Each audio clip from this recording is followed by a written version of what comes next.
I'd like to welcome everybody to our introduction to POST for the new training manager. Now, this is one of those interactive courses, so we're going to ask you to ask all the questions that you need to ask. If anything is unclear that we need to clarify, please put your questions in the chat, and Andrew Mendonça, one of our law enforcement consultants, as well as Trish Pylons, is also going to be here in the room to help monitor the questions and make sure we don't miss anything. And just like any other class, you get more out of it if you ask questions. Yeah, look, So, I'm taking a new class. I'm not I sure what's cannot. going on with the computer here, but it's freezing up on my screen. So let's see what happens next. Just a couple of reminders while we're trying to figure that out. This session is recorded, so keep that in mind. Make sure that your display name matches the name you registered with, because it helps for us to validate your CPT credits. Make sure your camera is on and your mic is muted when you're not speaking. And at the very end, there's going to be a slide up that will give you the link to the evaluation. And we ask that you please fill that out.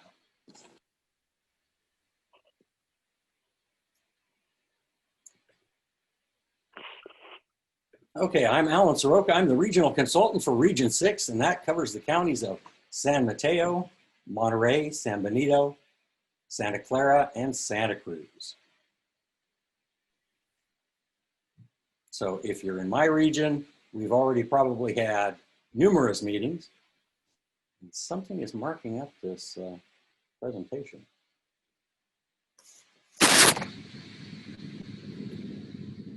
So what we're going to do is we're going to start out with a poll, because we need to know who you are. So Andrew, if you can launch that poll. Should be up and visible now, Alan. Perfect. And we're starting to get our responses. Getting close, we'll give it another 10 seconds or so. Alan, can you see the responses to the poll, or do you want me to read them off to you? If you could read them off, if not. Sure. All right, looks like we have most everybody. Feel free to continue to answer as I scroll through here. So it looks like we're pretty evenly distributed. So about 20% are from agencies from 1 to 25, and about 13% are from agencies over 1,000. So pretty even distribution, about what we normally see with the distribution of agency size throughout the state. So kind of what we would expect. The good news is it looks like the majority of our participants have less than 6 months in their role as a training manager or training coordinator. So this should be really helpful for everybody. Hopefully you get some good information out of this. For those of you who've been here a little bit longer, it looks like about 25% have been training managers longer than a year. Hopefully you get something out of this as well. And it looks like those are the only 2 questions. Yeah, I don't know what's going on with your screen, Alan, as far as it looks like something is getting marked up. It is. Yeah, looks like maybe a whiteboard kind of thing in Zoom. Oh. I'm not sure if you can clear that out or not. So those are the responses to the 2 questions in the poll. Excellent. Well, it looks like we've got a good cross-section of people in the class, so make sure that you ask the questions and hopefully give us some input that reflects directly to how your role affects your agency. Okay, what we're going to do first is talk about the introduction to POST, just basically its function and its structure. And if you can give me a minute here, I'm going to try to escape out of the PowerPoint so I can see what's causing this, this issue here. Yeah, unfortunately, it's not allowing me to do anything. So we will try to fix that on the break. Okay, so the first thing you need to know about POST is it's a commission of people, and it's appointed by the governor with input from the executive staff at POST. It's led by an executive director, and we have 2 assistant executive directors. Now, most of you met the executive director, Manny Alvarez, in his opening remarks to the group. And our two assistant executive directors are Maria Sandoval and Scott Loggins.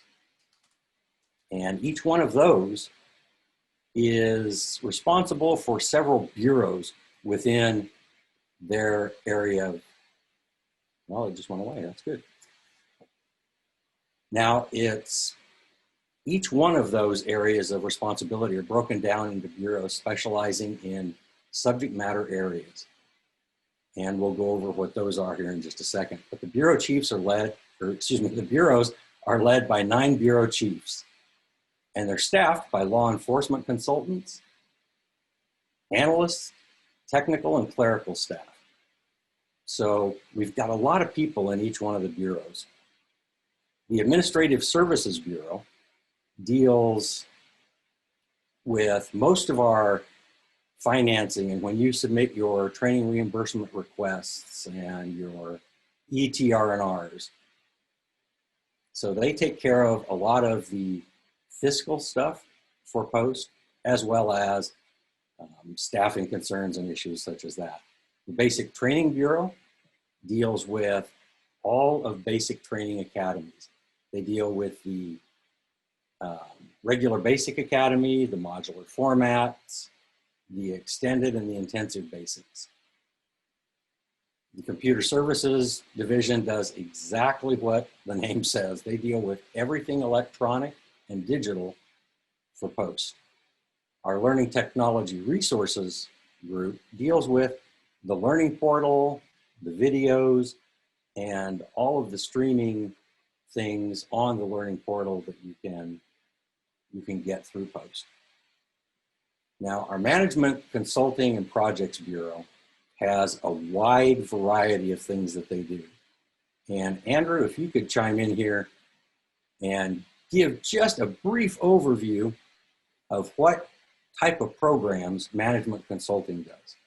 Sure. So we're the Special Projects Bureau at Post. Some of the things that we do are management counseling services. So if you have an agency that's interested in examining a particular problem, patrol workload, management structure, supervision structure, things like that, that's often what we get involved with. Like I said, we also do special projects. So as we get things from the legislature, often we're asked to work on a specific issue. Sorry, I'm monitoring chat at the same time, so my attention's a little bit distracted. And then finally, we probably what's most appropriate for this group is that we do evidence and property studies. I think you have it listed there. So if you have an organization that's interested in having an evidence and property study, that would actually come out of my bureau. So they do a lot of things within just that one bureau alone. Then we have our property and evidence studies that are a new bureau, all on their own, that are going to be branching out into different types of evidence studies. So stay tuned for that.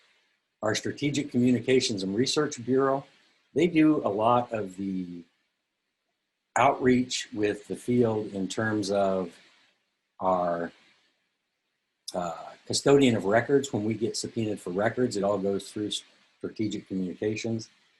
Their research side does the majority of our testing and number crunching to make sure that any post test or any post course that we put on is actually meeting its desired end so that we can defend it if we ever have to in court. Our Training and Delivery and Compliance Bureau, that's where I'm stationed at, and that's where Andrew's going to be stationed at here starting in January. And what we do is we take care of all of the training delivery compliance issues for the 10 different regions in the state. Now our state's broken out into 10 different regions, and each one has its own law enforcement consultant that is responsible for that region. We look into, are you complying with your training, and are you in compliance with your background and your hiring and selection standards? We're also your go-to person for post, because we are the liaison between post and the field. So if you have a question in your region, reach out to one of the regional consultants and we can usually get you taken care of. We'll go over a little bit more about what the compliance side of the house does as we get further into the presentation. But most of you that have been in the job for a while know that when we do our training compliance review, we show up and we go over, are you in compliance with your continued professional training, your CPT, and your perishable skills program, your PSP courses, which are firearms, driving, communications, those type of courses, to make sure that your agency is in compliance with the minimum standards. And does anybody know how many hours of CPT you have to have? 24. Exactly. Thank you, Juan. It's 24 hours in 24 months. Now, of those 24 hours, there are 12 of them that are broken out into what we call the perishable skills program. Driving, firearms, arrest and control, and communications. And if you're not in compliance with your perishable skills and your CPT, what are some of the issues that can cause the agency? Somebody's saying liability, liability, liability. Exactly. That's actually the biggest one. And especially in today's day and age, the optics of being out of compliance are pretty damaging when it comes into the liability arena. So that's why we make sure that we get out to our agencies, and when we come for a compliance review, it's not necessarily just to come in and rate you on your compliance. It's to see what we can do to help you, what resources we as Post can bring to helping you keep your people compliant. And lastly, the Training Program Services Bureau at Post. Now, Training Program Services is exactly what the name says. They have a lot of training programs like the driver simulator program, the force option simulator program, our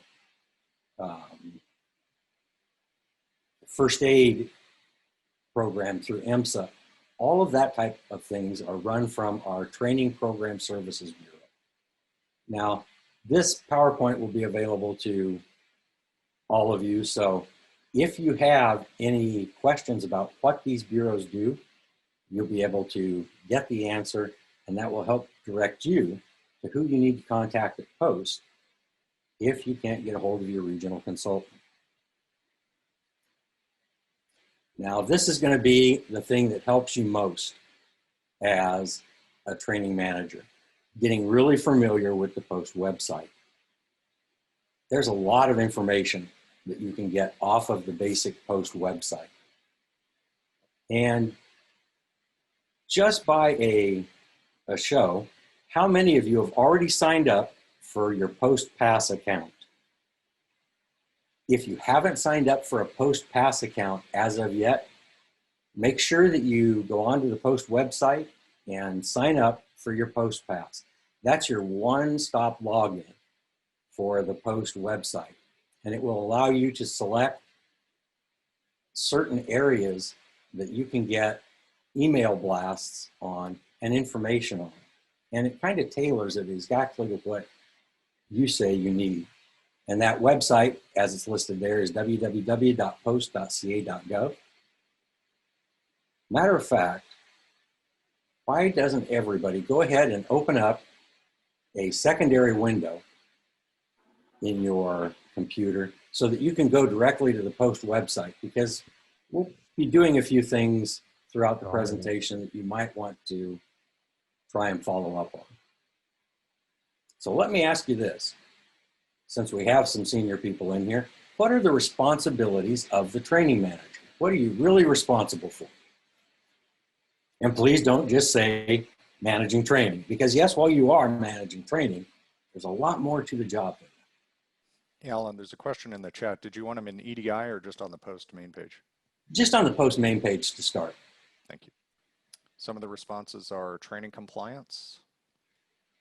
Yes, training compliance is huge.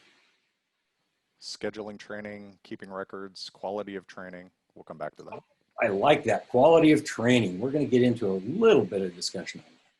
Now, as the training manager, are you responsible for defending the training that your agency gives? Because that's actually huge in terms of a failure to train lawsuit when those things come. As a training manager, if you get hit with one of those, you're going to find out real quick exactly what the responsibilities that the courts think you have are. So we're going to talk a little bit about what the responsibilities are, and that's compliance with all regulatory and statutory requirements for an agency's training program, training content and delivery. And when we talk about content and delivery, it really is two different portions. You're responsible for what training is actually put out there. Every piece of documentation that goes into presenting your class, all the information in that expanded course outline, you're responsible for that content to make sure that it's up to date, that it is correct, and that it is given with due regard to the professionalism of your agency.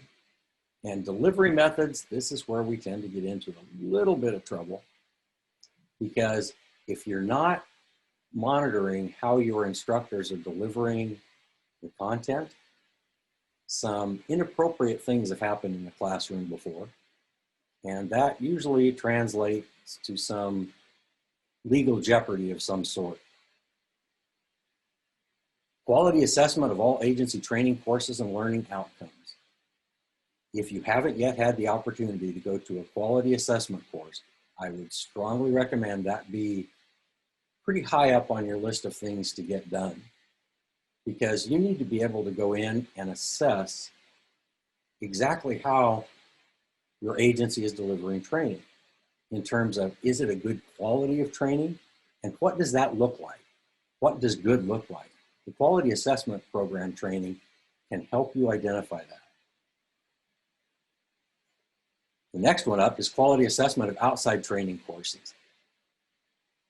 If you send your officers out to a private presenter or to a private school somewhere to get outside training, you should probably have a mechanism in place to determine if the training that they got while they were outside of your agency actually is quality training that you want to send future students to. And the way you can do that is you can have them fill out an evaluation of the course that they attended when they return from that course. Because training dollars are kind of hard to come by sometimes, and you don't want to waste your officers' time sending them away to a school that didn't give them the information you would want them to have, or if they come back and tell you that the information was out of date, that it was not up to the standard that they thought it should be. All of those type of things are something that you should look at for outside training courses. And lastly, your training compliance liaison with post. That's you. So if you have a question about training and compliance, reach out to your regional consultant, because we're usually a pretty good resource to help guide you in the direction that you'd want to go. And I know chiefs usually don't get involved with training, right? But when they call you, when the chief calls you into the office and asks you a training question, you're going to want to have the most up-to-date answer. And we here at Post, as your regional consultant, can help you with that. Now, to meet all of those responsibilities, what do you think you will need to be successful in your role as a training manager? Stand by, Alan. I just lost the polls, so give me 1 second. Not a problem, Andrew. You might have to come back to that. I think CSB hijacked our account when they were trying to fix your annotation. So give me Yeah. 1 second. Okay, well, for those of you, it's annotating again, Andrew. There are a lot of things, of responsibilities that you have and things that you're going to need to know in order to be successful in your role as a training manager. And we'll just go ahead and go on into the next slide. These are some of the things. We'll come back to that if I can get them to unlock it. Yeah. these are some of the things you're going to need to be successful as a training manager. Now, having been a training manager for a fairly large agency in the state, I got handed the role without much training before I got into the role. And my first month in the job was like drinking from a fire hose. And what we did when I came to post is we met with a group of training managers throughout the state during our training managers workshop and asked them, what skills, knowledge, and resources do you think a training manager should have to be really successful? And they came up with several pages of things that we should know. Now, what we did is we broke it down even further into very specific things that you can actually do to make sure you're successful. Under the skills branch, you're going to need to really be a good communicator. You're going to be able to reach out and talk to community members, to city and county supervisors or councils, and to your officers and your command staff.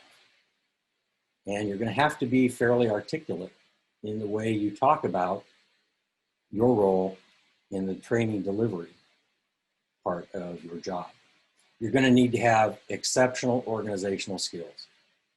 If you don't, you'll find yourself getting lost in the weeds because there's so much that you have to organize and coordinate, whether it's scheduling for classes, whether it's compliance with post regulations or OSHA regulations or legislative mandates.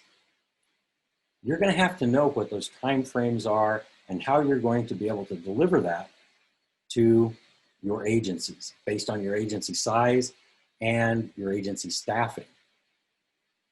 You're going to need to be a great manager because you're going to have to manage a lot of time and personnel, especially depending on how large your training division is. Team building. If you aren't doing team building within your training cadre, you might have a little bit of a dysfunctional training delivery staff. So try to do some team building in your training unit. Networking. Everything that we do is based on the network that we develop, and how successful we're going to be depends a lot on that network. Documentation. Alan, can I interrupt you really quick? Yes, please do. Annette asked if most training managers are officers. They're actually throughout the state, it's probably about 80% are law enforcement and 20% are professional civilian staff. So we have a good cross section here in California. And we find that as long as they are current within their skills, knowledge, and resources, they tend to be fairly successful, whether they have the sworn role or not. Now, when we look under knowledge, budget is the first thing that seems to always come up because training dollars are hard to come by. And you have to be able to justify what your training dollars are being spent for. Now, for something that requires compliance, that's fairly easy to be able to justify. But some of the courses that you're going to be putting on are not necessarily to meet a post-compliance or a legislative mandate. So you're going to need to justify why training dollars need to be spent on the topic that you are requesting. You're going to need a very robust knowledge base for your agency. You're going to need to know who the people are in the positions at your agency, how your agency functions, and all of the minutia and the individual personalities within your agency. Training mandates, that's a huge one because if you're not meeting your mandate, you're out of compliance. And again, that liability rears its ugly head anytime that you're not meeting a training mandate. And can anybody tell me Alan, who mandates training? Alan, before we jump ahead, one of the questions, and I think it's worth speaking to, is Nicole had asked, with dispatch agencies being so short-staffed, how do we get buy-in from dispatchers? I'd like them to be more active in finding courses that interest them and still get CPT credit. They tend to only take mandated courses. Do you have any thoughts on training for dispatchers? Oh, absolutely. Post has recently started taking a larger role and a larger vision in moving forward with a lot of dispatcher specific courses, because the dispatchers are really a hugely underserved population of the Post program. And we're doing more to try to get there. But what I would do, especially with our dispatch centers being so understaffed, is try to drive the point to your dispatchers that training will make their job easier, less stressful, and it will provide them with a certain umbrella of liability protection as we move forward.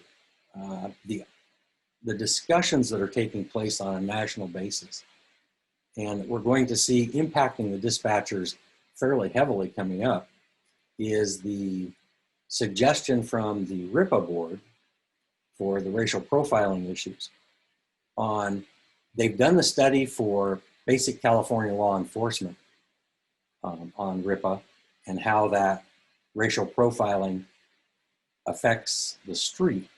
But what they haven't done yet is look at how those calls that come into dispatch and how they're dispatched may have an impact on racial profiling.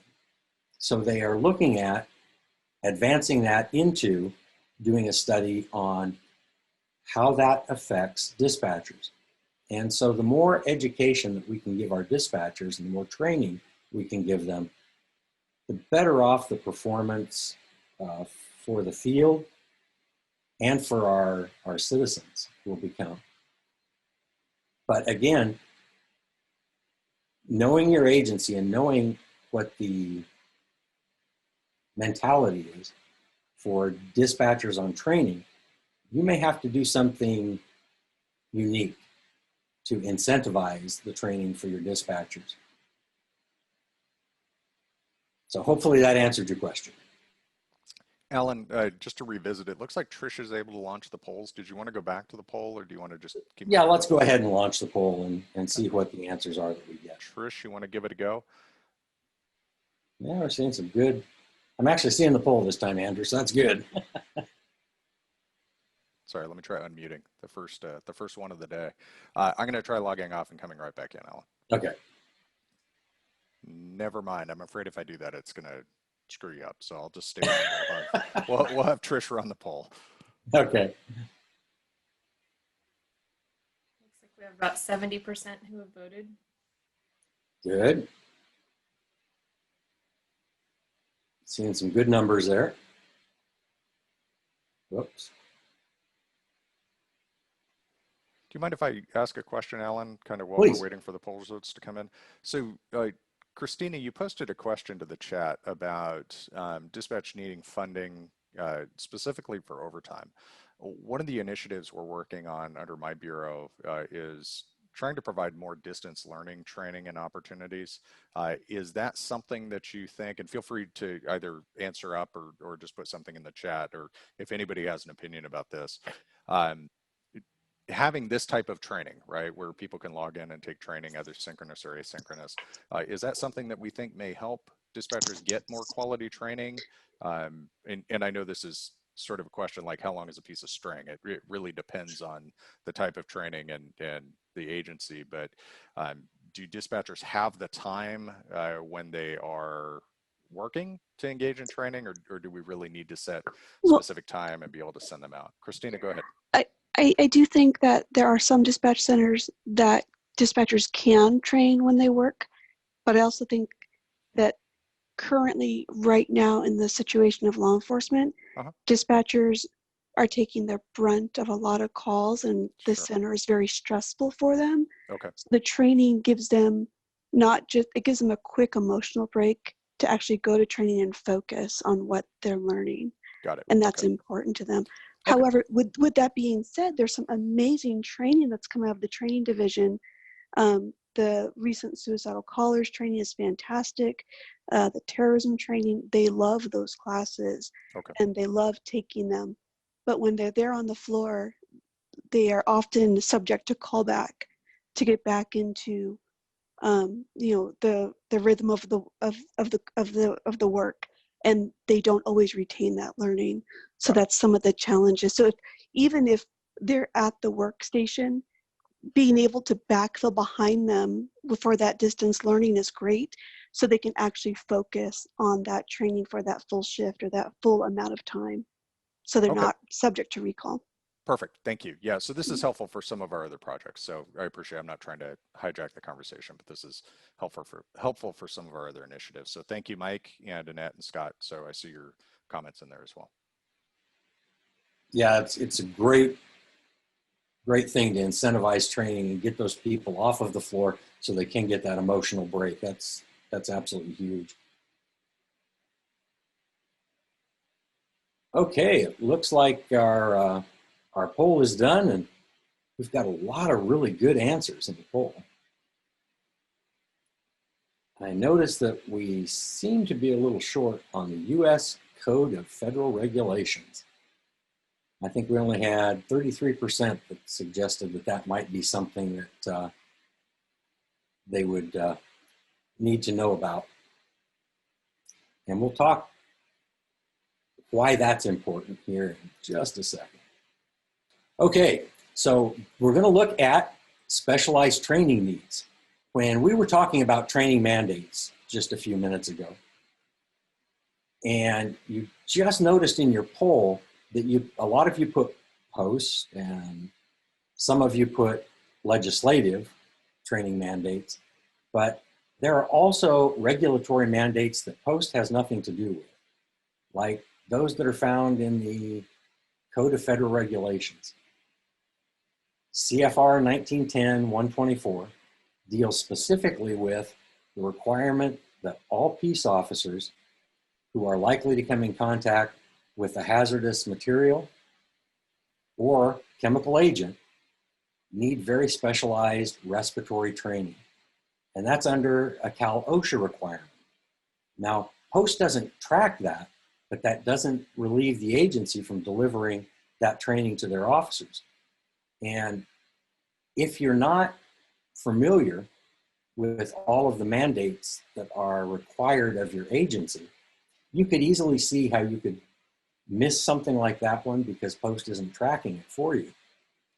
So you're going to have to do some studying and reach out to some of your resources that we're going to be talking about here in a moment to get what are the actual mandated training and who mandates it, so that you can make sure that your officers and your agency are well protected.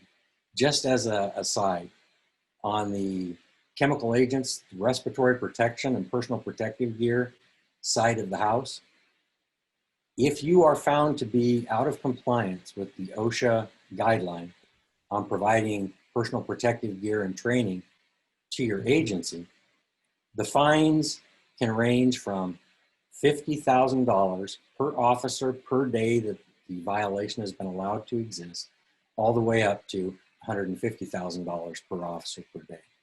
It depends on the egregiousness of the violation and if anybody was injured as a process thereof. So keep those things in mind. The training mandates are important, not just to give the people the training they need and keep them safe, but to keep us safe fiscally as well. Specialized training needs. Most of our agencies have specialized assignments, and those would be SWAT, EOD, bomb technicians, those type of things. All of the very specialized training that your agency needs to put on for their specialized units. You're going to need to have a general knowledge of what those requirements are.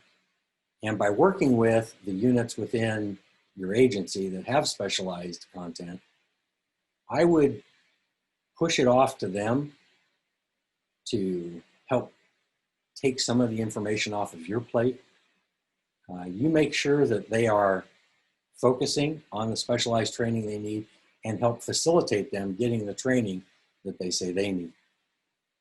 You're going to need to have knowledge of instructional methods. Now, again, instructional methods have a lot to do with learning outcomes. And if your instructors aren't doing a very good job of teaching your students and they leave the class not really sure what they learned in the class, that might be a problem. And POST can help you with instructional methods.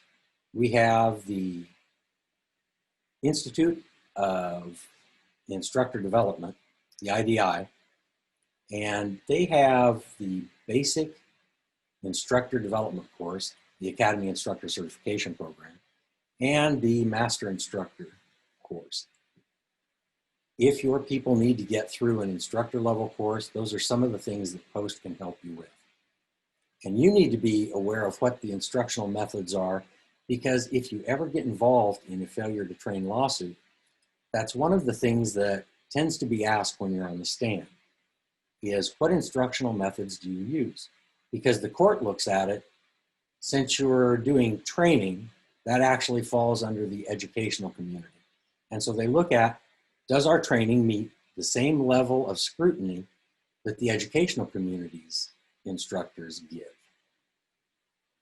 And if it doesn't, you can see where a jury might be able to be swayed to think that your training was less than what should be given.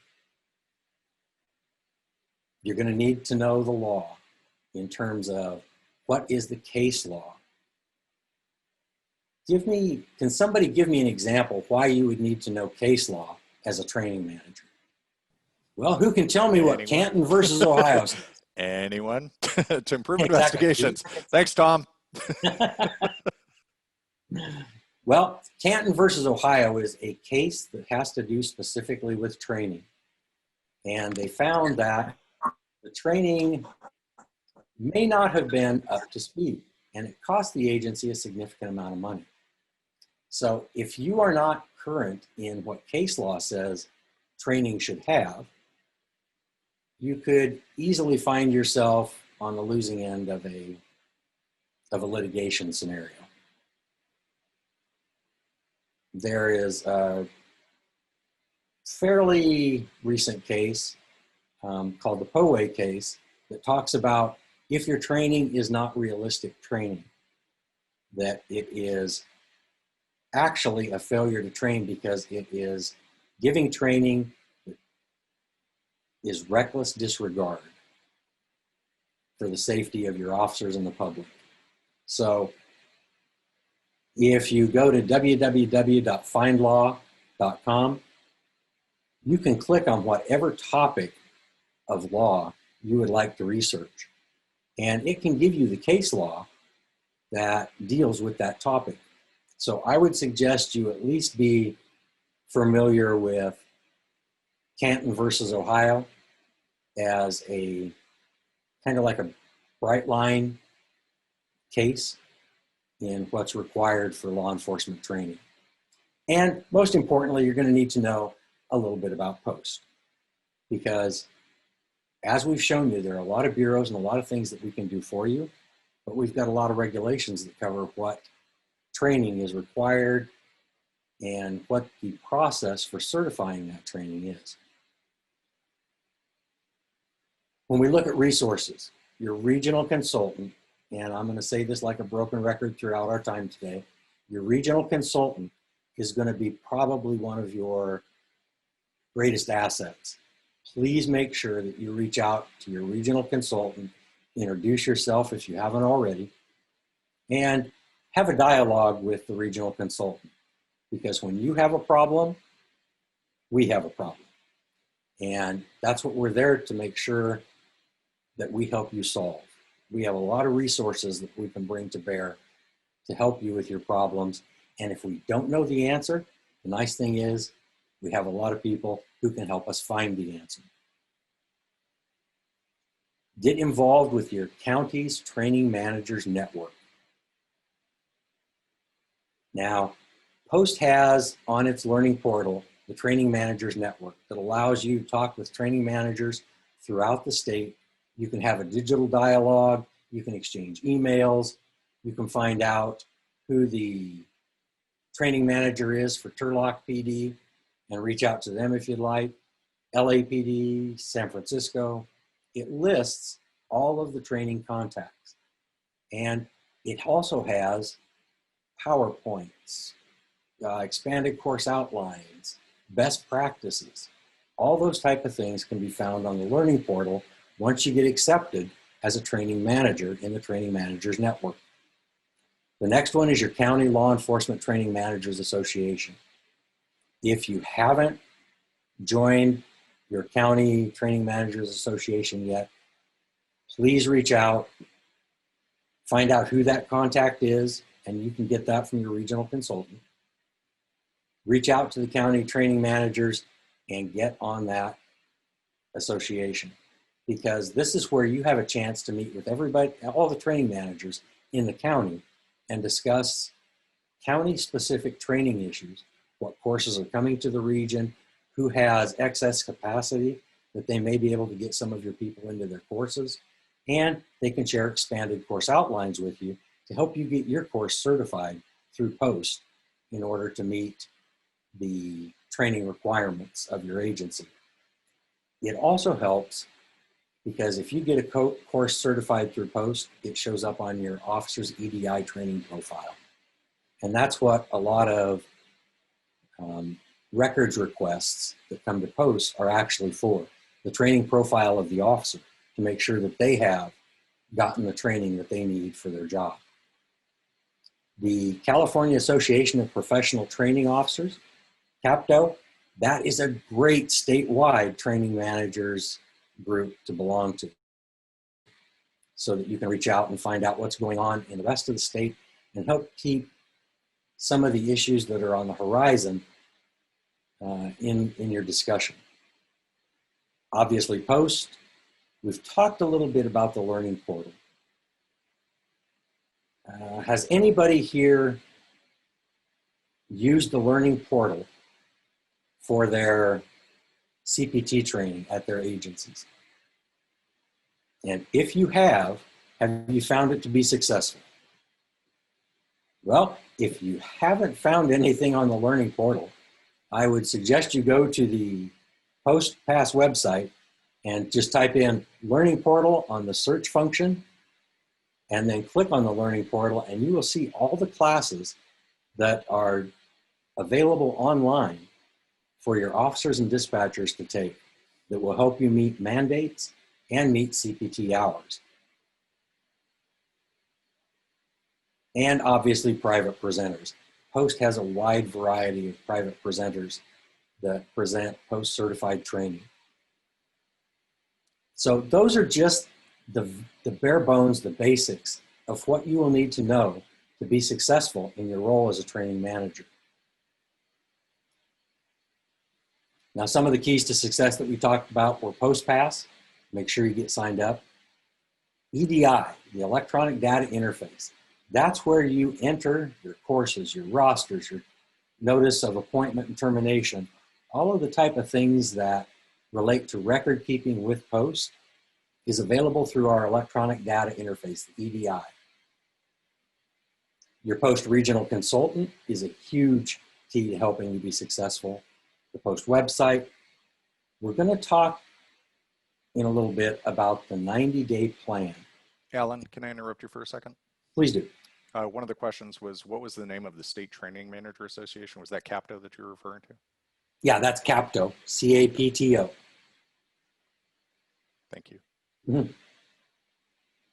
Now, we came up with this 90-day plan in talking with very successful training managers who have been in the assignment for 5 years or longer. And they said if they had followed this type of a plan, it would have helped them earlier on in their career be more successful. So we'll go over that. But also the Training Managers Workshop and the Training Coordinators course. Those are two courses that POST puts on that are, one's 40 and one's 32 hours in length. And when we get back to training in the classroom, if you haven't gone to one of those 2 courses, I would strongly suggest that you get into it, because it covers all of the post regulations that you're going to need to know about. It also covers such things as how to develop a training plan, how to certify a course, how to maintain compliance through the compliance dashboard, how to navigate EDI, how to become a learning portal, a resource for your agency. All of those type of things are covered in that course.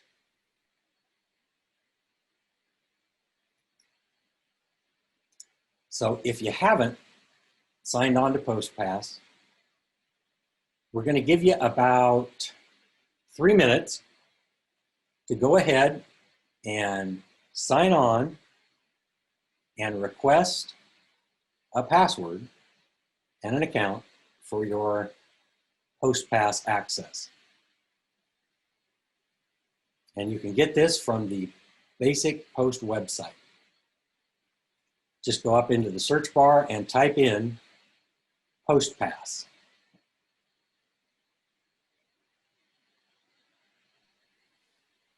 Alan, sorry, I was answering chat questions. You mentioned 2 courses that people are asking about. Is it the TAC course and the Training Administrators course? And the Training Managers Workshop, yes. Got it. Okay. I'll put that in the chat. Thank you, sir. Now, as you can see from the slide, while you're logging in to get your PostPass access, on PostPass, you can view your post profile, your continuing professional training status, your CPT status, show you how many hours you have, how many you need. It will allow you to go in and file for and view the professional certificates you have, your basic certificate, your advanced, your intermediate, supervisory, management, executive, all of those type of things. It will allow you to view and even download and print your own certificate once it's been issued. And it gives you some very specific customized searches based on your location and your occupation within your agency. One of the things that we've been recommending in the training managers course that we put on is that during your CPT classes, you advocate that your officers sign up for PostPass, because it will take a lot of the things that they will be asking of you off of your plate. Like, how do I get a copy of my basic certificate? You can just direct them to PostPass. They can go on, find their basic certificate, and even print it out, so that they have all of that information available to them just from one website. So having them sign up for PostPass is also a great stress reliever for you.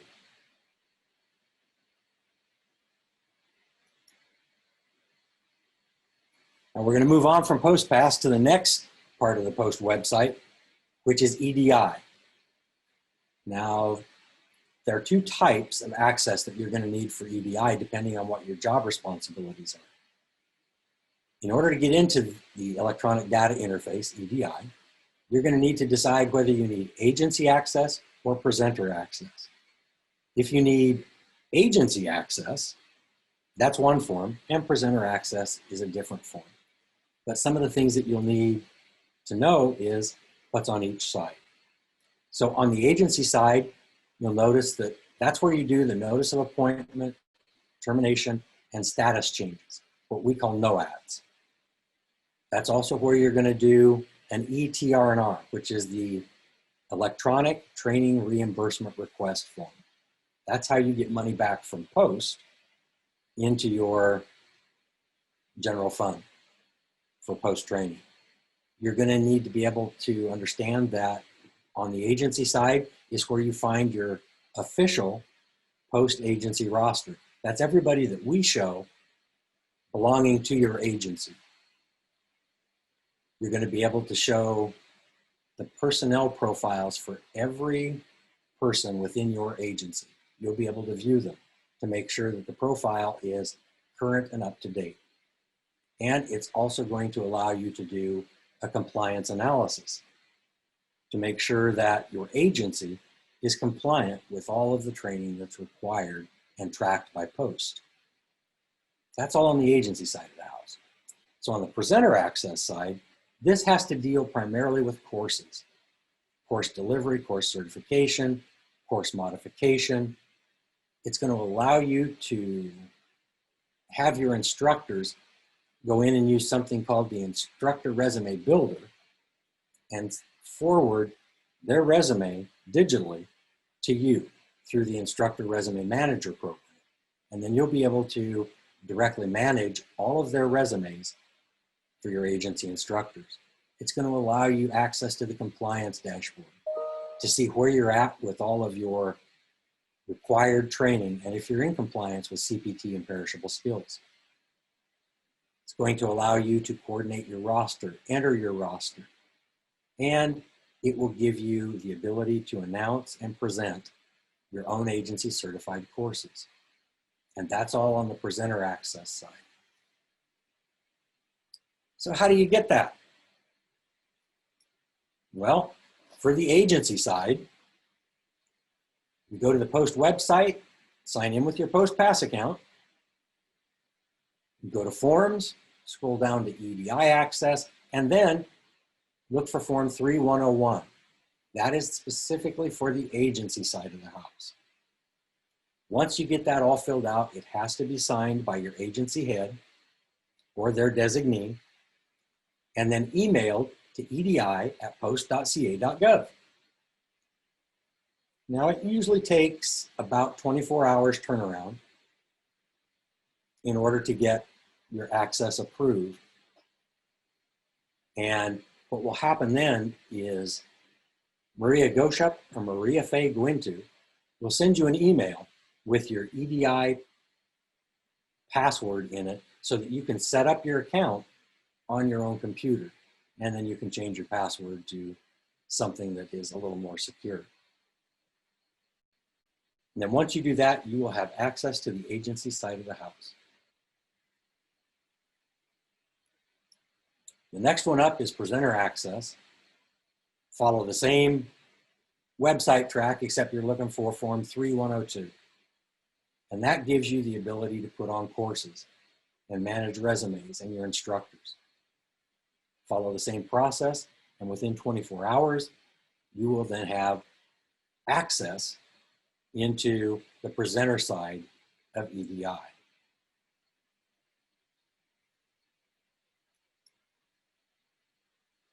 So that's a little bit about Post, who we are, what we do, who we're responsible for.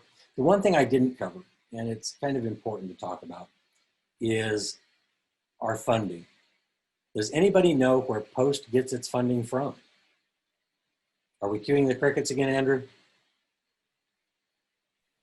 No, I'm answering other questions. And just a reminder to everybody, please don't send private messages to me because we have 235 people in the chat. So even though you don't see them coming in, I'm getting just absolutely hammered with private messages. So yeah, please, if you have a question, please post it to everyone so everyone gets the benefit of the response.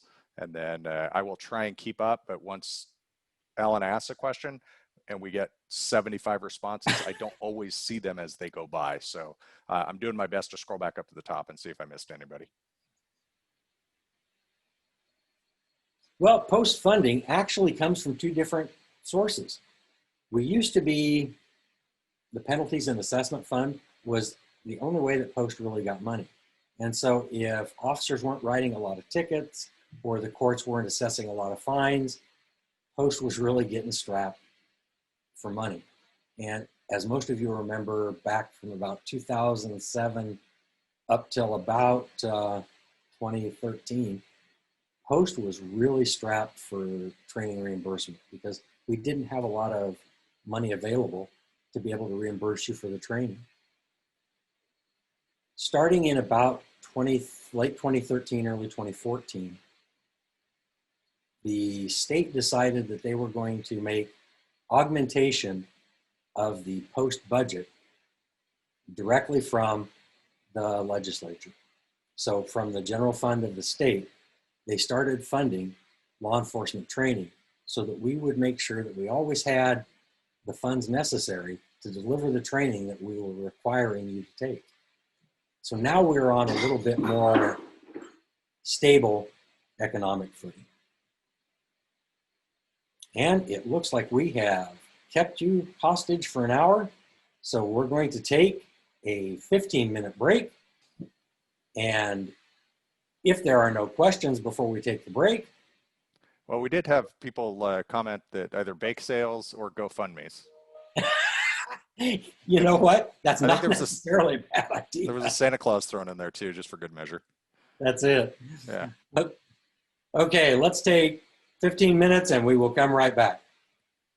Andrew, I bet you're getting slammed. I had almost forgotten that you were busy scrolling through chats. It's really okay. Christina actually wrote in and said that I guess it defaults to me probably as the host by default. So yeah, I don't think it was anything intentional. I was just having a hard time keeping up with the number of questions we were getting.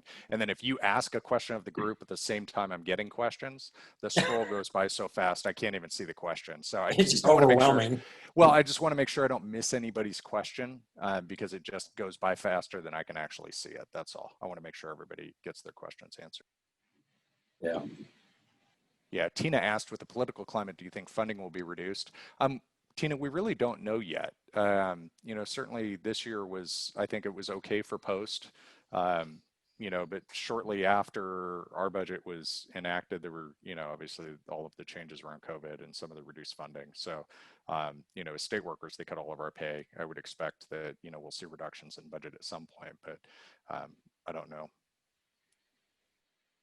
You know, one of the nice things is that if they're going to mandate new training, thankfully, the way state law is written, they have to come up with some type of way to fund it. So we're hoping that that translates into at least some budgetary inflow for post in order to help out with the field. Yeah, Mike asked, can post itemize reimbursement checks? No, and I know that's come up a bunch, and I know that's often a concern because what happens is, I'm assuming what happens, I haven't seen the side of it, but I assume what happens is you just get a check from post that goes back into the general fund, and it's not clear sort of what it's used for. And then the turnaround time for reimbursement, I think, is down to a couple of weeks. I can follow up with you if that's really important. The ETRR process has really, really expedited turnaround time for reimbursement. You know, on the training reimbursement side of it, we really have been quick with the TR&Rs, getting those back out to the field. But I know it's been very problematic for some agencies because they get one check for their submitted ETR&Rs, and it may cover 30 different topics. And if you don't know what that reimbursement was for, you can see how quickly you could lose track of, did you get reimbursed for it or not? Okay, Andrew, Mike, I'm going to step away for just a second. Yeah, go ahead, Alan. Mike, can you speak to that? Is that the issue? Is that you don't know whether or not you've been reimbursed for specific courses, or is there some other issue we should be aware of?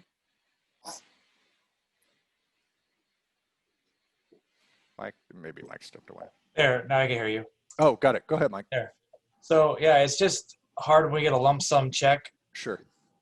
that it shows like it's, $5,000, and we're sending people to trainings, every week almost, it seems like.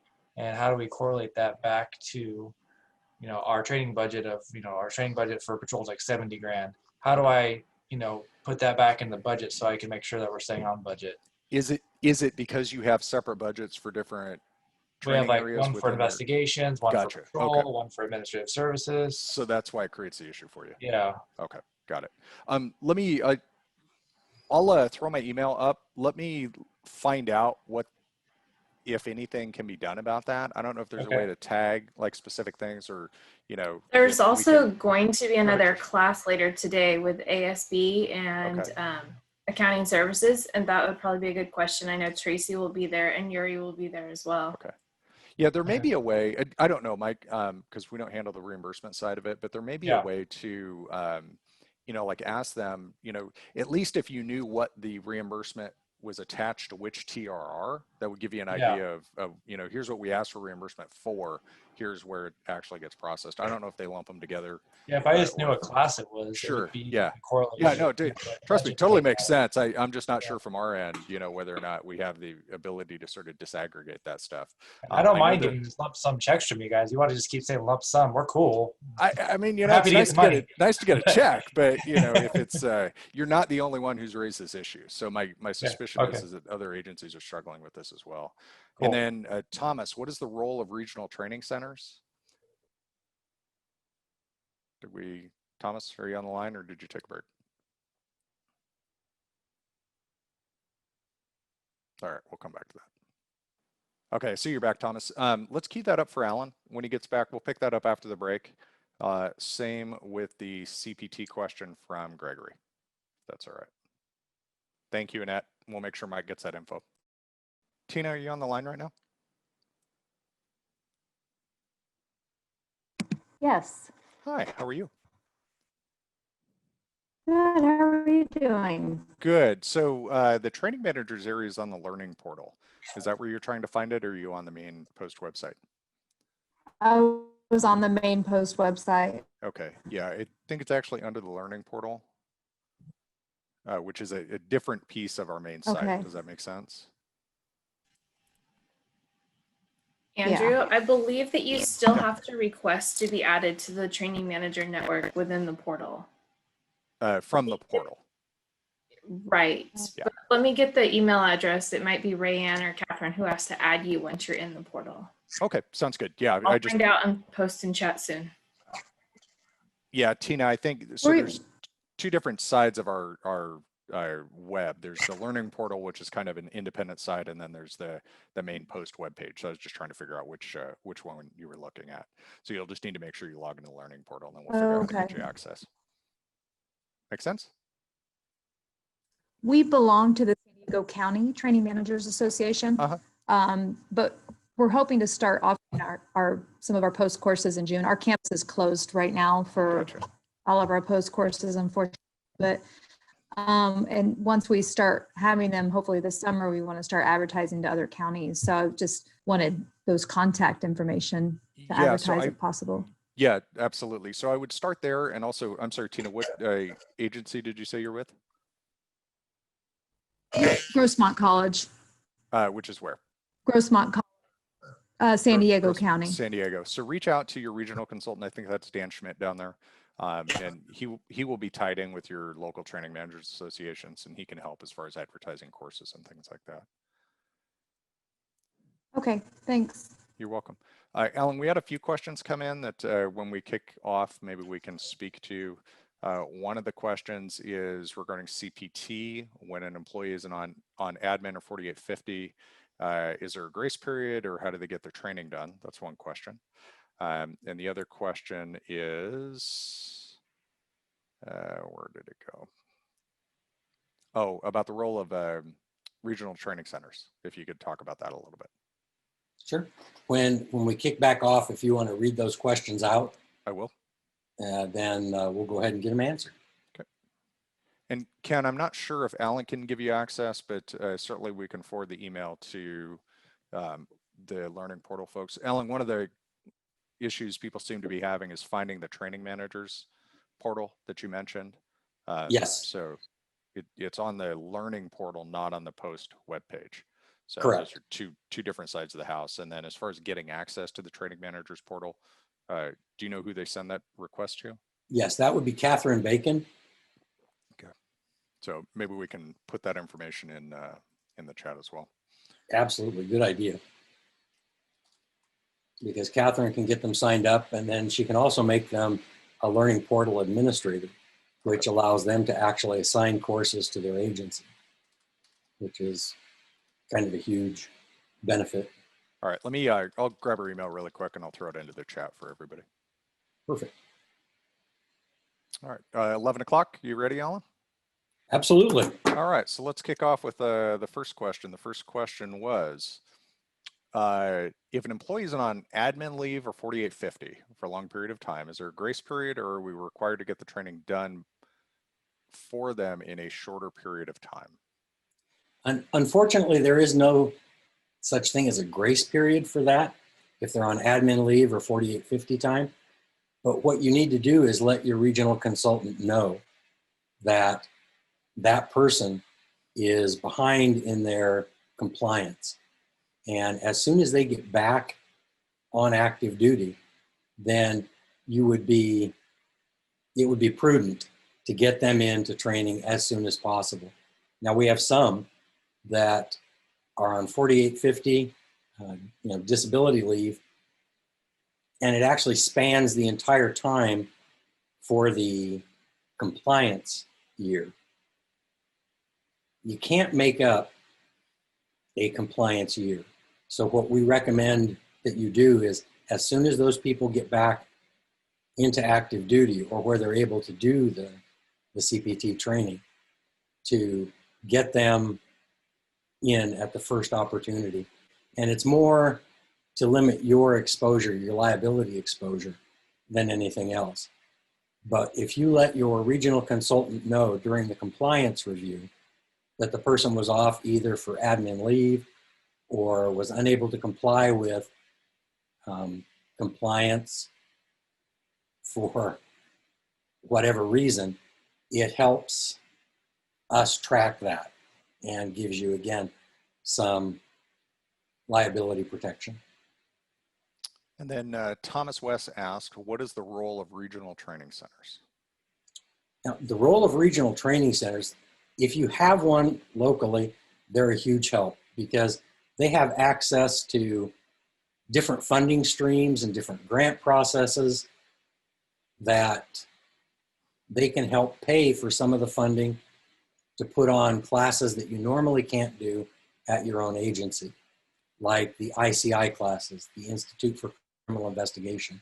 They get funding for those. They get funding for the Academy Instructor course. And by reaching out to the regional training center, you have access to more courses than you would at your own agency usually. So I would strongly recommend reaching out to your regional training center and seeing what benefits they can bring and what resources they can give to your training. And Ivan has asked a question, and Ivan, feel free to jump in here if I mischaracterize this. I'm not sure I understand. With 80% of training managers being LE and a relatively small 20% being private presenters, are there certain things that don't apply, can't be done by a private presenter? Now, fortunately, there aren't any regulations that specify that a specific course has to be delivered by law enforcement as opposed to a private presenter. But what you run into is when you get into some of the federal courses, there are certain specialized courses that can only be given to sworn personnel. And what you run into a problem with sometimes is if the person is not sworn or hasn't been sworn, there's a credibility gap sometimes, unless the instructor or the course is well enough vetted to give that, that veneer of respectability that is required. But from a post perspective, no, there's no regulation that requires they be LE, law enforcement. Okay. I think that's all the questions that came in over the break, Alan. So whenever you'd like to kick us off again, I think we're good. Perfect. We'll go ahead and get started with what we called our 90-day plan for success. Now, if you follow this plan, you will have a better outcome usually, because things don't tend to fall by the wayside that you didn't know about. And what most of the expert training managers throughout the state have said was important to them was in the first 30 days, when you get transferred into that position, really get down in the weeds. Do a familiarization with your training division. And what you're looking at to become familiar with is, what is the structure of your training division? Do you have full-time staff that is responsible for developing and delivering the training? Or do you have staff that's just an auxiliary assignment for them? So know the structure of how your training unit is set up. All the programs that you are responsible for delivering, whether it be cultural diversity, racial profiling, use of force, EVOC, driver awareness, all of those type of programs you need to examine to make sure that your instructors are up to speed, that your curriculum is current, not only with post, but with all of the case law that changes on a day-to-day basis, basically. So make sure that your programs have current, up-to-date, expanded course outlines as they are loaded into EDI. Look at your personnel. Make sure that your personnel are who you want in that position. Because just because you may be an expert in some subject doesn't necessarily mean you can teach it. We've all seen that expert who has absolutely no classroom presence, and they tend not to be able to get the information out successfully and actually have a good outcome for your students. So make sure that your instructors have not only the experience and the subject matter expertise in the course that they're teaching, but that they have the basic requirements to teach the course and the abilities to do so. And if you find that your instructors aren't necessarily good instructors, they're not doing any student-centered learning in the classroom, none of the hands-on stuff, reach out to your regional consultant, because we can get with our Instructor Development Institute and help bring the courses that you need to get your instructors and your personnel up to speed.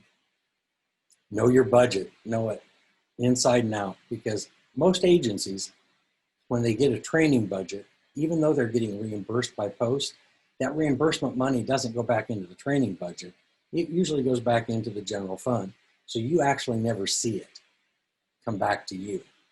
So know your budget, what you've got coming in, so that you know what you've got to spend going out. Be very familiar with your training schedule in terms of how many people you have to train in your 24 months. Is it a shorter period? There are some courses that you need to have every year. There are some that you need to have every 3 years. And if you don't schedule them out appropriately, you can find yourself coming up to the deadline relatively quick. So familiarize yourself with your structure, your programs, your personnel budget, and scheduling. That's the very first thing that you can do to help alleviate some of the stress of being caught short. Do an agency-wide compliance analysis. Now you can do this on EDI to check and see if everybody is compliant with all of the post-track mandates that they are required to have.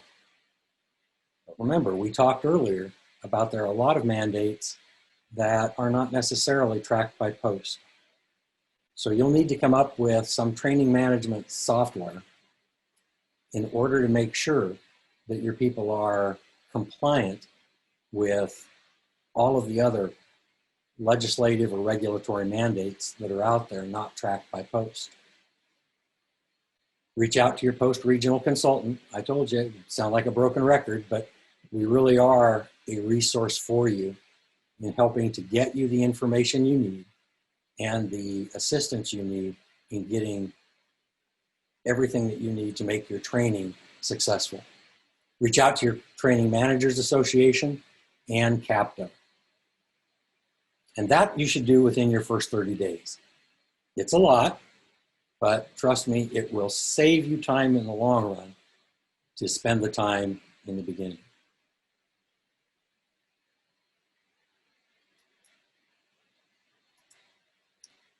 Now, in the next 30 days, so your first 60 days total, you should do a training program analysis.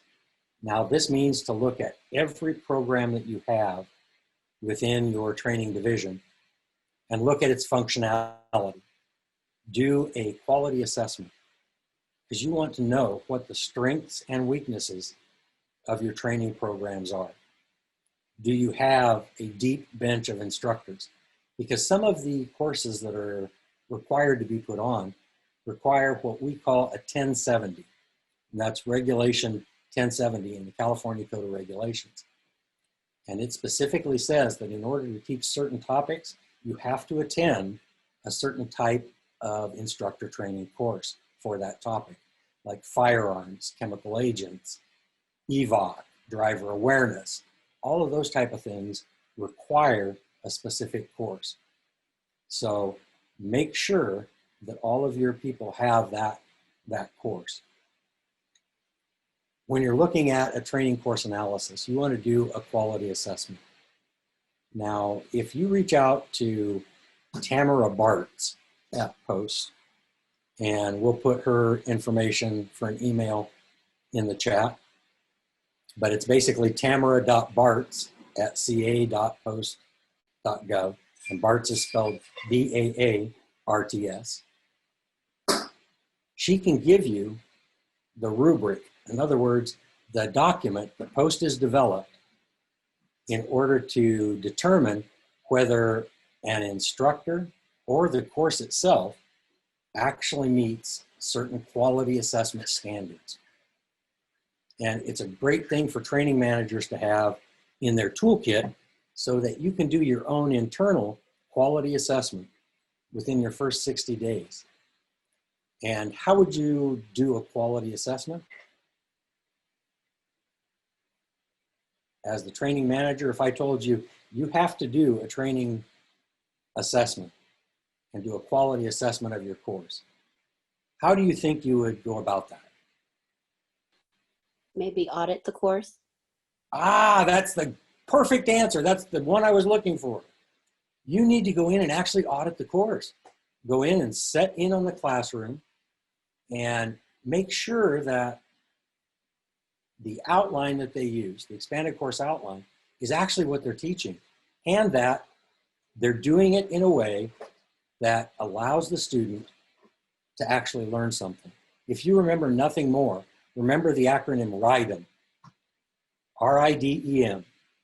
It means that the information is relevant, that the information involves the student, that it allows them to discover certain things while they're in the class, that it gives them the experience they need to move forward, and that the instructor actually models the behavior that you would expect your student to have.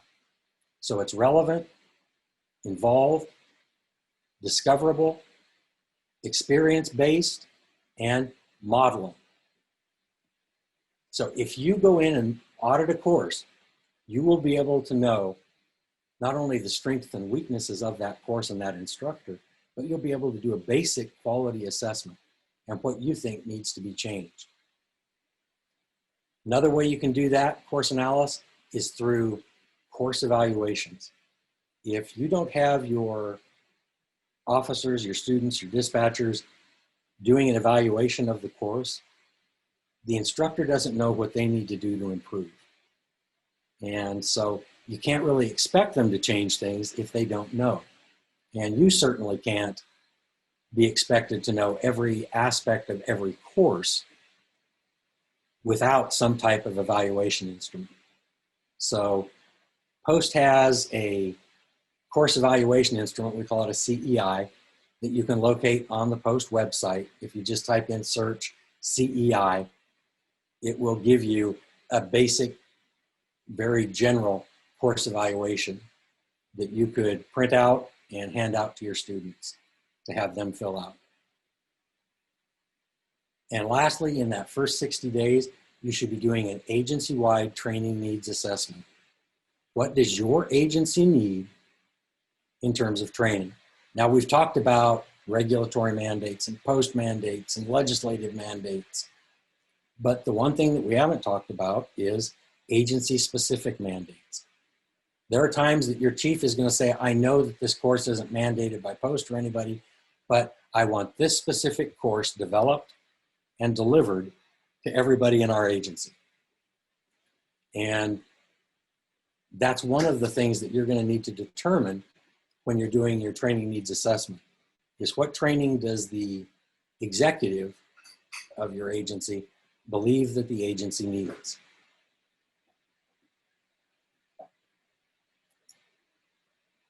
And then in your last 30 days, so the first 90 days, you'll want to develop an initial action plan. And that initial action plan is going to be how to set up the training that you need and how to correct the problems that you saw or the concerns that you may have for your courses, your programs, your instructors. Once you develop that initial action plan, then you can actually institute it. And usually by working with your post-regional consultant to get the resources you need, we can help you actually have a successful outcome to your initial action plan. You're going to want to develop an agency-wide organizational training plan. What does each specific division in your agency need in order to be fully trained? Not just meet the bare minimum, the compliance issues, but to meet such things as computer-based investigations for your Bureau of Investigations, for your, if you have a peer counseling group, what kind of CIT training do they need? That's why you need to develop the organizational training plan. Instead of just for patrol, you need to think globally for the entire agency. Most importantly, when you do that, review that plan with your agency executive, be that the assistant chief or the chief. Sit down, go over with them exactly what you envision for training and why you envision it. Because many times the chief may not be aware of exactly what training requirements are needed. So you're going to have to brief them on why a certain course may be required and needed. He's worried more about not only maintaining compliance, but staffing and all of the other issues and budgetary issues that come into play. And the more information you can give your XO, the better information he can make in understanding why you need what you need to get your job done. But please, because we meet as regional consultants, we meet with the chiefs of each of the counties in our region once a month or more often, depending on the topics. And one of the things that we hear is, Alan, why is Post mandating? Because their training manager told them Post requires this. Well, if you tell your chief that Post requires something, please make sure that Post does in fact require it, because it's rather embarrassing when I have to tell them, well, no, chief, we don't require that. So brief your XO after talking with your Post consultant, and we can help you avoid any of those uncomfortable moments. You'll want to identify very specialized training needs within your organization, because for certain courses and for certain units, they require different type of training. And when we're looking at investigations, the Institute for Criminal Investigations has some great courses that will help officers investigate such things as homicides or internal affairs cases. And those courses are not usually thought of when you develop your initial training plan, if you didn't know that. So look at your investigations. What do they need? Look at your instructors. What courses do they have to have in order to not only meet the 1070 mandate from Post, but to meet their true subject matter expertise to teach the course. You're going to want to involve your SWAT commanders, because they have a wide variety of courses that they are required to take in order to do their job, not only safely, but to get that liability protection that they're going to need. And then, of course, there's the supervisory courses, the management courses, the Sherman Block Supervisory Leadership Institute, SBSLI, and a wide variety of mentoring courses that are out there. Identify what CPT and perishable skills training you're required to have. And as we said, that was 24 hours in 24 months. Doesn't sound like a lot, but during unique times like this year, we've had COVID-19 that has sidetracked some training. We've had catastrophic wildfires that have impacted agencies, and we've had large areas of civil unrest. So when you get that perfect storm of all of those things coming in, the best laid plans go out the window. And what I've been seeing in the field is that my agencies that got a lot of their CPT and perishable skills done early in the cycle, they're actually going to be fairly compliant with all of their training.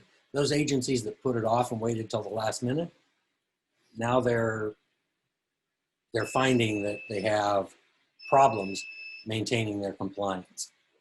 So look at what you're going to need and then schedule it out in your timeline appropriately. And then again, look back at your agency specific needs. What does the chief executive of your agency think that your agency needs beyond the mandated training? So that's your first 90 days. As you can see, you're going to be fairly busy.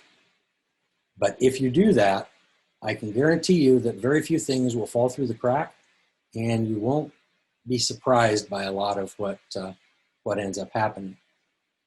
We not only have to worry about compliance with mandates, but we also have to worry about the optics in the current national dialogue. When somebody finds out that your officers are not compliant. What we've been seeing on a liability front is with California Public Records Act, attorneys, litigant attorneys, have found that all they have to do is get the EDI profile from Post for your officers, and then they go down that EDI profile and see if your officer is out of compliance with anything. Now, what do you think would happen if an officer was involved in a significant use of force case that ended up going to civil court? And it was introduced as evidence that that officer was non-compliant with perishable skills, use of force, firearms, arrest and control. What do you think that would telegraph to the jury? That they're going to be adding a lot of zeros to that check. Exactly. How many zeros do you want behind that? That's a perfect way to put it. And now that they've discovered that, we need to try to cut off that avenue of exposure. And by making sure people are compliant, we can help protect the agency, protect the officer, and obviously that protects everybody on the street as well. So what other questions do we have for the first 90 days? Anything that you think we should include in that 90-day plan for success? Hey, Alan, we had a question come in on the course evaluation instruments. Do you know where they can find the form for those? I don't see it listed under forms on the website, but yeah, it's actually not under forms. You have to do a CEI search, and at the end here, I will pull it up once I close out my screen. Okay. Ivan asked a question, if K9 is 1070 regulated. I don't believe it is. Ivan, I can send you the link to the 1070 regulations, but I don't think there's anything on there that's specific to K9. No, there's not by post. There are some best practices out there, and it's usually what winds up in court is, well, did you follow the best practice for canine handling? And when you look at what's out there and available, look for the federal standard, because Post doesn't have anything as of yet. We have certain guidelines that we recommend, but there's actually no standard. For those of you on the line, I just put the link to the 1070 requirements under regulation. Okay, now for those of you that have the Post website up in a separate window, you'll see across the top bar of that website a lot of different resources, subjects that are available. If you hover over one of those or click on it, it will take you, let's say for under quick resources, it will show you what some of the most frequently researched things are on the POST website. And you can click on one of those and it will take you directly to a page that gives you all of the answers to the questions you may have, hopefully. If you look across and you have hiring, do any of our training managers have the responsibility for also coordinating the background files? Many people do, Alan. Good. If you are required to handle the background files, there's a whole specific set of information that you're going to need in order to make sure that that background file is compliant. And you can find out if it is by going under the hiring tab and clicking on that and seeing what the minimum requirements for hiring a peace officer is. You can go through training to find out what training is mandated for peace officers and dispatchers. You can go to publications, and under publications, you're going to find not only post publications like the monthly report, but you're going to find post regulations, government code regulations, and post bulletins.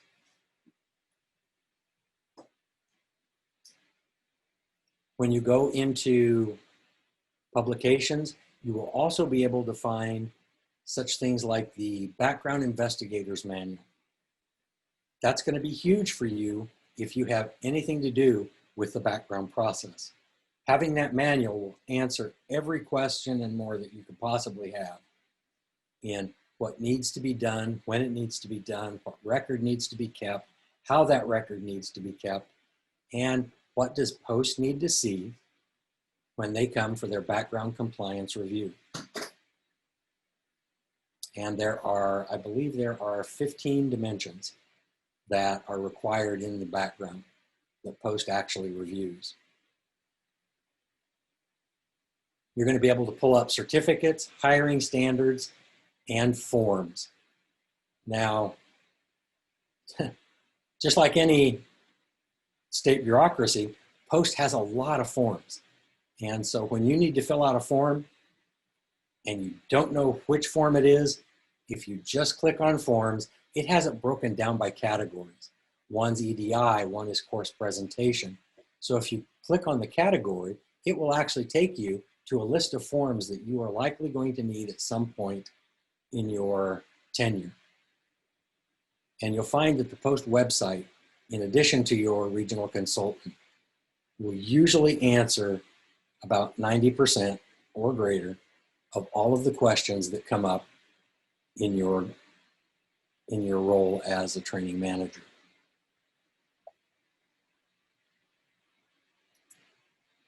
Other POST services that we have, we've talked about the Training Program Services Unit. We've talked about the Learning Portal. Andrew gave you a brief overview of management studies, evidence and property studies, and management team workshops. All of those things are available to you, and as well as a great deal of information on those programs and how to access them by the POST website. So you can't break POST. So go to the website and play with it as much as you can, because familiarization will be a real time saver. Now, when we look at regional consultants, the state is divided up into 10 different regions, and each one of those regions has a regional consultant assigned to it. As you can see, we're responsible for anywhere from 5 or greater counties within each region. Within mine, that means Region 6. That's 72 agencies and 7,200, I think, peace officers and another 1,000 dispatchers.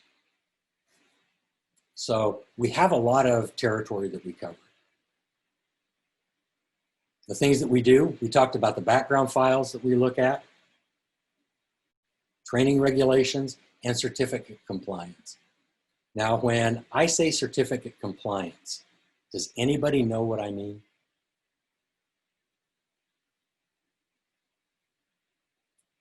This is going to be hugely important for you to know as a training manager.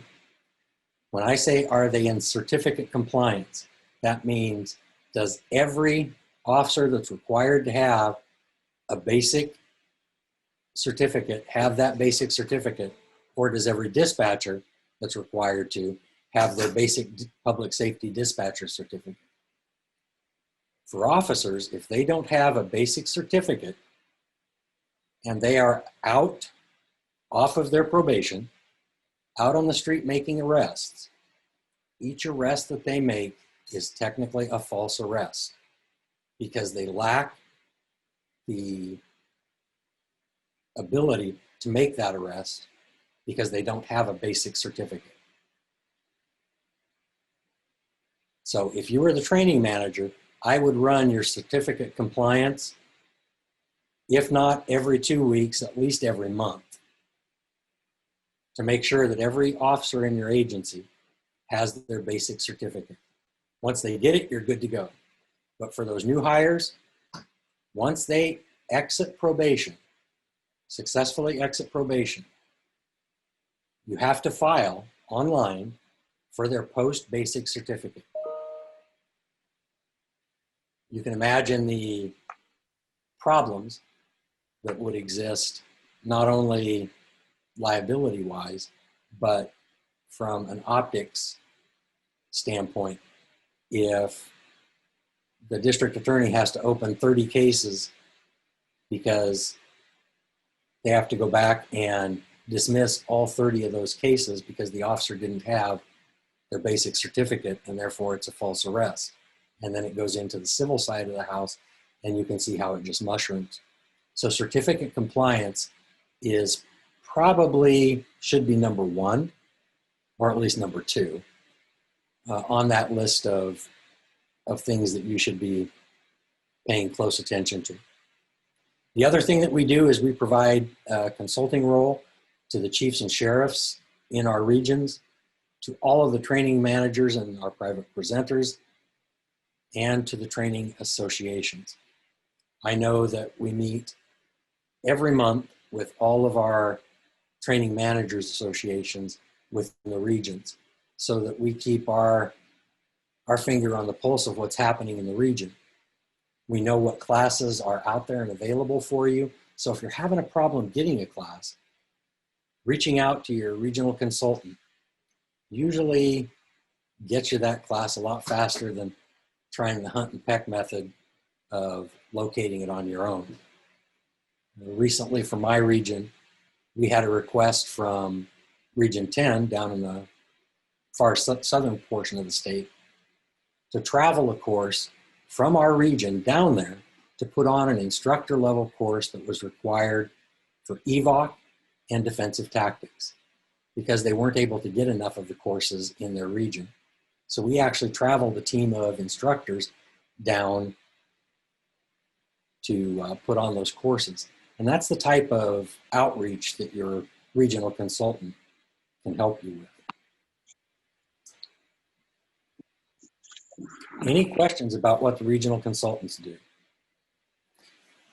Okay, you can find this map on the actual website, the Post website, under About Us.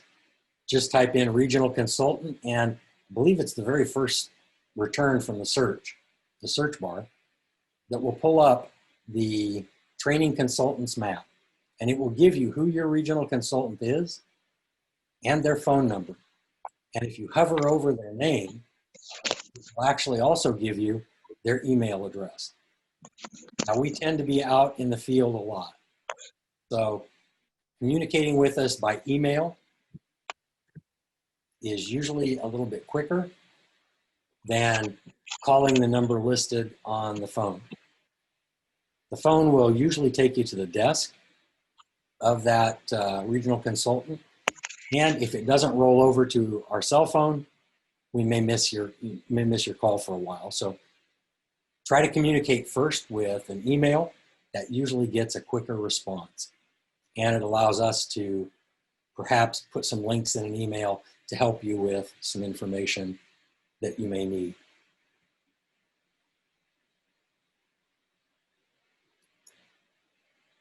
Now, we've thrown a lot of information at you. So now this is where we're going to open it up to you. Is what questions do you have about POST, about anything specific with POST, or about POST personnel or the 90-day plan?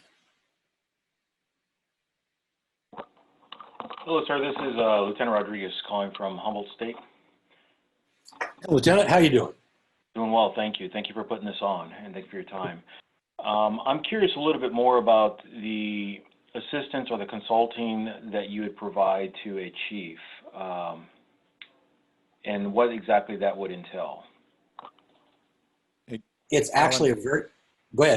You want me to address that? Because I think John's going to end up being in my new region. So absolutely. John, if you want to shoot me an email, I can talk to you about what that looks like, because that's actually the bureau I'm leaving and then coming over to your region. So we can have kind of an offline conversation and talk about what your needs are and what we might be able to offer for you. Absolutely. Actually, it's funny, Andrew. We just changed also some movement up here. I'll actually be heading down south area. Okay. Yeah. So I put my email in the comment. If you need it again, let me know. Like I said, I still work in management counseling. I can talk to you about the different types of studies we offer and what those look like based on what your needs are. Wonderful. Thank you. Yes, sir. And John, you actually bring up a great question more globally. One of the things that we get asked frequently by chiefs is how to address certain problems within their own political structure. In explaining POST standards and regulation to city managers, city councils, county councils, or supervisors. So we work with them on how to craft the message, or if they're having a specific issue with the chief's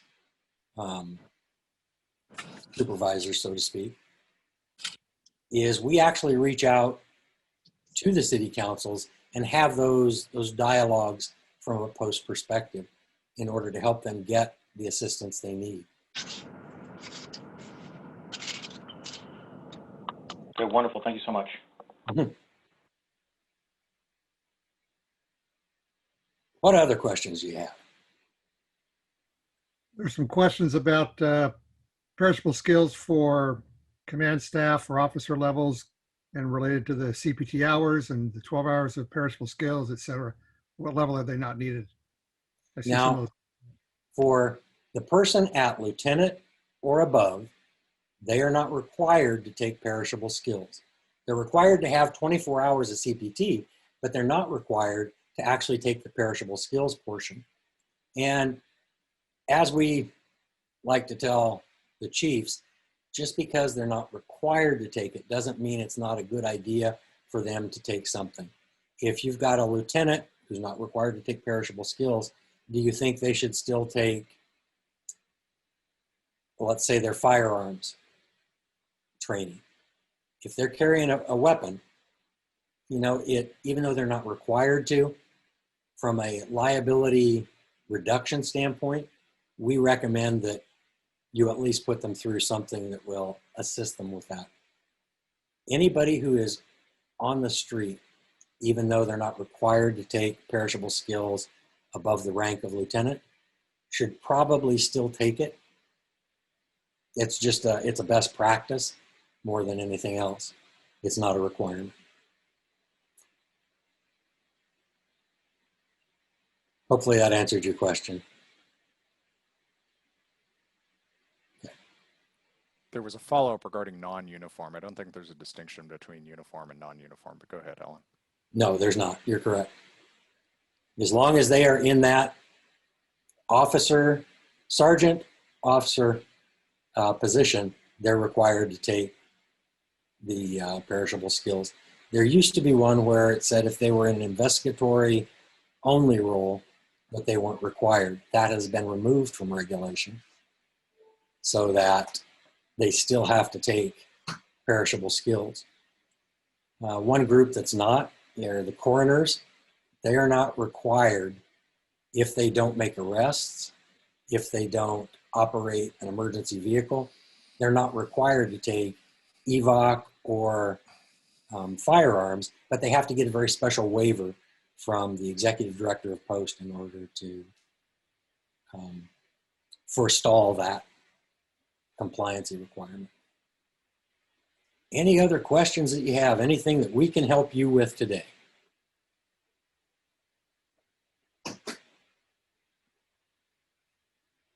I don't see anything else in the chat. I think we've addressed everything. Okay, well, if there are any questions, my information is right in front of you. We're going to put the CEI in the chat as soon as I close out the PowerPoint. If there are any questions, feel free to give me a call, reach out to your regional consultant. We'll make sure that you have all of the things that you need to do to be successful. Thank you for joining us today, and have a great rest of the symposium. Alan, please make sure everybody knows in order to get credit for this course, you do need to make sure you complete the evaluation. So the evaluation is here on the PowerPoint. It's also in the chat. All right, stay safe, everybody.